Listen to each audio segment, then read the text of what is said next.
As Venezuela continues its military aggression in Guyana's exclusive economic zone, opposition leader Orbie Norton expressed his party's support for the government and the people of Guyana on this issue.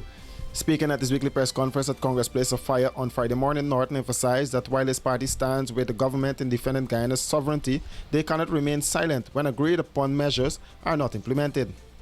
First of all, in the last budget, there are adequate resources for the Guyana Defense Force to do what we said they will do.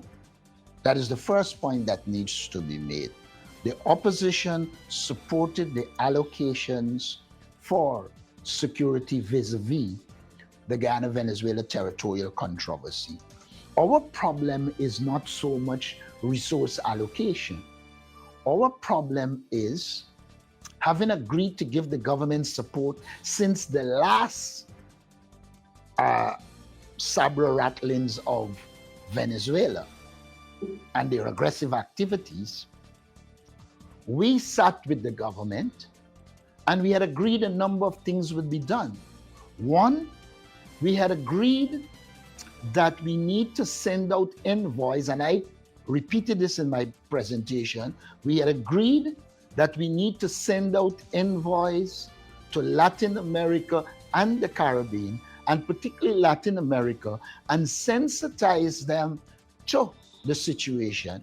Additionally, we recommended that the government put advertisements in Spanish in Latin American newspapers so that the people become aware of the facts as they relate to the Guyana-Venezuela territorial controversy. The government failed to do that.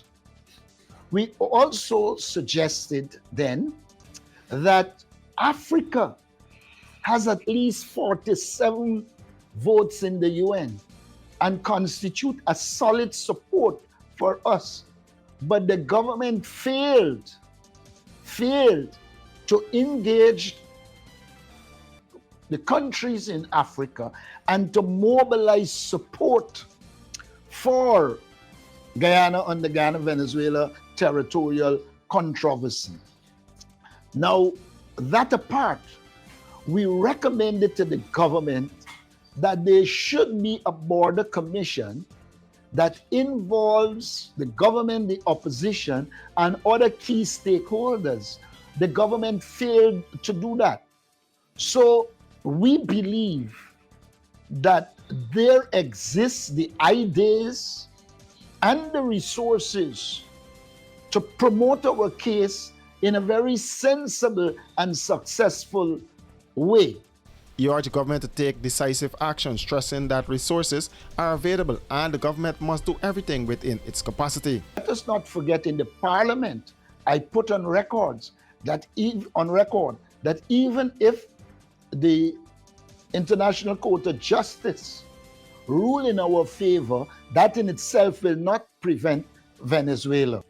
The evidence should be clear to all and sundry that from the building of that bridge, that from the referendum, the so-called referendum on Essequibo region, that should signal all of us that the government of Venezuela is becoming more and more aggressive and that we need to prepare for it.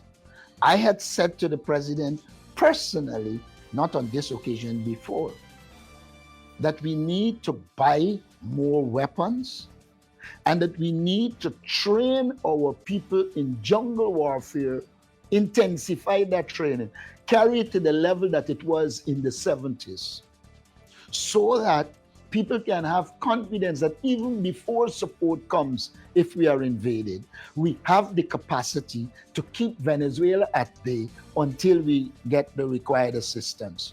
The boundary between Guyana and Venezuela has been settled with the 1899 Arbitrary Award.